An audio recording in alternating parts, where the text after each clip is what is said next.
Merci de prendre le rendez-vous de l'information sur BB24. Il est 19h45, les titres. Les spots publicitaires au Bénin ne respectent pas toujours les normes. Quelles sont les normes à respecter? Patrick Adjagbodjou nous en parle dans ce journal.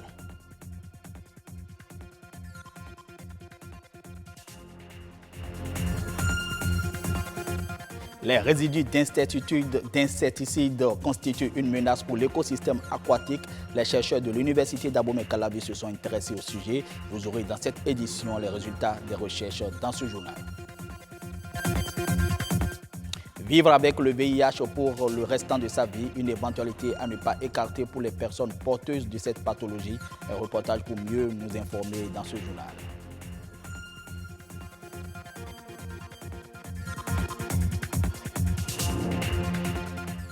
Mesdames, Messieurs, bonsoir, bienvenue.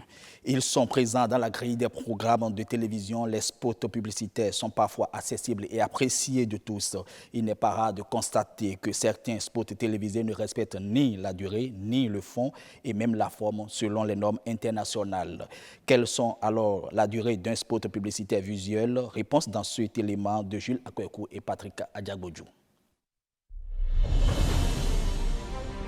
Ce jeune homme est un monteur professionnel en réalisation des films publicitaires. 2 semaines lui auront suffi pour réaliser un spot de publicité de 35 secondes. 2 semaines parce qu'il y a des normes à respecter, il y a des étapes à respecter, la pré-production, la post, et la production et la post-production. Pré-production, tout ce qui a rapport avant tournage, production, tout ce qui concerne le tournage, et la post-production, tout ce qui a rapport après tournage, tout ce qui permet de mettre les éléments tournés, leur donner une harmonie, un sens pour que le téléspectateur derrière son écran puisse comprendre le message que nous essayons de passer.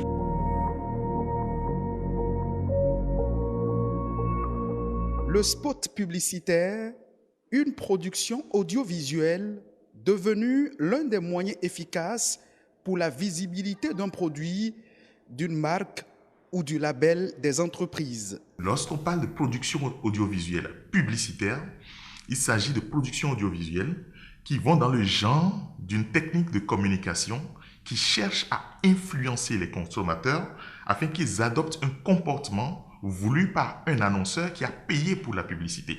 Le spot publicitaire répond à un modèle qu'on appelle le modèle AIDA. Vous avez l'intérêt, vous avez l'attention, vous avez le désir et l'action. Alors donc, lorsque vous avez un spot publicitaire, il faudra voir si vous avez donc l'ensemble de ces éléments qui se trouvent dans le message que vous êtes en train de livrer. Et une fois que vous avez ça, vous allez ajouter donc le style et le ton, et on peut se retrouver dans ce qu'on appelle un spot publicitaire. Les spots publicitaires visuels sont destinés à un public cible et obéissent à une durée de 15 secondes selon la norme internationale. En télévision, la durée d'un spot publicitaire peut varier entre 15-20 secondes jusqu'à 1 minute. C'est le format habituel. Les maisons de production ou les agences de communication professionnelles font en sorte de respecter ces normes-là, qui sont suffisantes pour passer un message efficace. La norme déjà, c'est que le spot publicitaire en aucun cas ne dépasse 1 minute. Mais dans les pays européens, dans les pays développés, pour tout dire, vous avez donc des spots dont la durée n'excède guère les 30 secondes. Sur les écrans de télévision locale, les spots de publicité ne seraient pas appréciés de tous.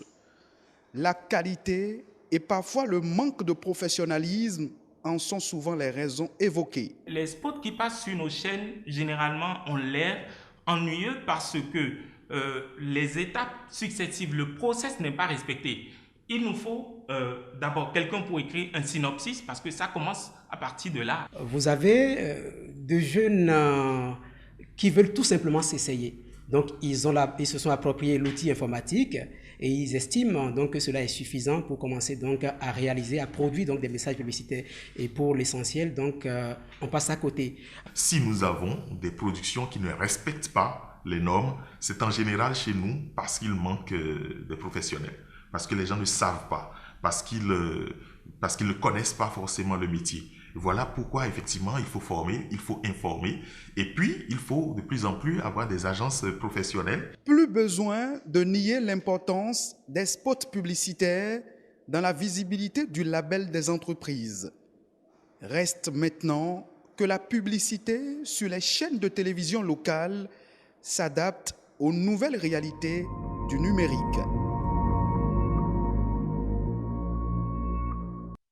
Merci Patrick Adjagbodjou. Une note d'environnement dans ce journal. Les résidus de pesticides utilisés dans les champs constituent des menaces pour l'écosystème aquatique.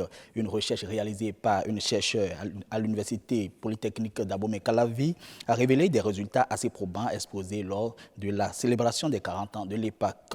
Roch Akoynou pour le compte rendu. L'étude a porté sur le lac Nokoué, le fleuve Ouémé, la lagune de Cotonou et certaines régions cotonnières du Bénin. Elle a recherché les impacts des résidus de pesticides sur les écosystèmes aquatiques et les résultats interpellent la conscience collective. Les recherches ont montré que les plans d'eau sont contaminés. Et les plans d'eau, les différentes espèces aquatiques qui ont été prélevées sont contaminées. Et également, certaines espèces végétales que nous consommons également et certaines espèces végétales consommées par les bovins également sont contaminées par des résidus de pesticides. Même le simple fait de pulvériser perturbe également ces agriculteurs. Lorsqu'ils inhalent par exemple ces produits, ça crée beaucoup de perturbations à leur niveau. Les poissons mâles sont féminisés, par exemple.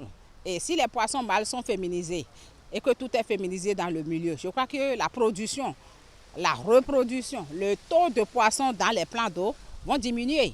La chercheure, dans son exposé, alerte sur les dangers liés à la consommation de ces espèces contaminées. Il y a des conséquences sur l'homme.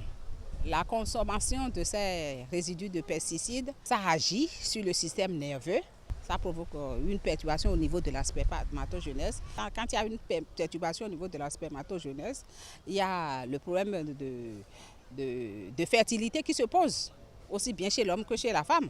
Même si l'unité toxique n'est pas encore alarmante dans les poissons prélevés dans ces plans d'eau, il convient toutefois, selon la scientifique, de prendre certaines dispositions. Lorsqu'on consomme le poisson qui est frais, sous l'effet de la chaleur, il y a une bonne partie de ce résidu de pesticides qui va dans la sauce, une bonne partie est dégradée. Mais le reste que nous consommons, le reste va s'accumuler dans nos tissus adipeux. D'accord? Donc c'est pour ça qu'il est conseillé de faire frire le poisson. Comme ça, tous les polluants vont dans l'huile. L'huile ne doit pas être réutilisée. Le poisson qui est fumé, par exemple, permet d'éliminer au moins 50% des résidus de pesticides. Les poissons qui est frit dans l'huile permettent d'éliminer au moins 90% des résidus de pesticides. Mais le poisson qui est consommé frais, ça permet d'éliminer 20 à 25% des résidus de pesticides. L'unité toxique obtenue pour ces différentes espèces n'est pas encore très alarmante. Donc on peut toujours continuer de les consommer, mais je propose qu'avant de les consommer, il faut les faire frire avant de les consommer. Les pesticides, autant elles sont nuisibles à l'environnement, autant elles le sont pour la santé humaine. De l'environnement plutôt, passons à la santé. Être infecté avec le VIH n'est plus un verdict de mort. Il s'agit désormais de vivre avec une maladie chronique, de vieillir et donc prendre sa retraite. La retraite, un mot qui fait généralement penser à un repos bien mérité après de trop nombreuses années de travail. Suivez ce reportage de Enoch Rumpati, Renato Héloïse et puis Bénédicte Possou. Depuis 1996, j'ai le VIH, mais je suis toujours en bonne santé. Loin d'être une fiction, c'est une réalité. Cette dame que voici, la cinquantaine, est bel et bien séropositive. Elle découvre sa séropositivité par hasard lors d'une opération chirurgicale de goitre. C'était en 1996 que j'ai appris que j'ai le VIH. Je n'ai pas de secret. C'est parce que j'ai été dépistée et j'ai reçu des conseils, ce que j'ai suivi jusqu'à aujourd'hui. Après 21 ans de cohabitation avec ce virus, dire ou pas sa séropositivité reste une épreuve. Au début, ça a été très difficile parce que c'est moi qui ai su qu'il y avait le VIH. La belle famille a reculé. Même ma famille n'a pas compris. Et mon mari aussi a fait son test, il était positif. Ce qui a fait que les liens se sont resserrés et les deux familles n'ont plus rien compris.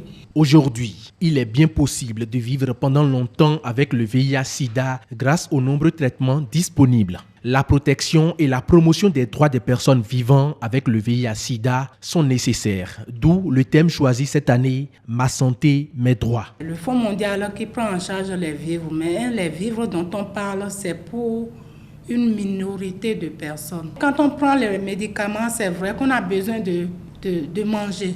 Et la grande partie des patients qui viennent trop tard, quoi. Et des fois, ils ont déjà tout dépensé. Ils sont même exclus de leur famille.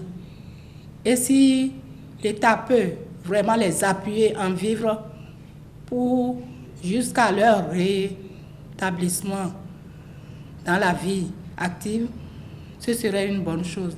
Avec son homme séropositif, ils ont eu 3 enfants, tous séronégatifs, grâce à la PTME, la prévention de la transmission du VIH de la mère à l'enfant. J'ai 2 enfants. J'ai fait la PTME. Je demanderai à mes soeurs, mes frères de se faire dépister. Avec le traitement aujourd'hui, je crois qu'on peut dire que le palliatif plus, parce que quand tu prends ton traitement, tu es bien en forme et tu n'as plus rien, tu n'as plus aucun problème. Le Bénin s'inscrit dans la dynamique d'éliminer cette forme de contamination. Le deadline fixé 2030. Grands indicateurs attendus, c'est de réduire le nombre de nouvelles infections chez les enfants à moins de 50 pour 100 000 naissances vivantes et de parvenir à un taux de transmission mère-enfant de VIH inférieur à 5% à l'horizon 2020. Aujourd'hui, la plupart des nouvelles infections sont liées aux personnes porteuses du virus qui ignorent leur séropositivité, d'où la nécessité de se faire dépister. Fin de cette édition du journal. Merci de nous avoir suivis. Bonne semaine de travail à tous.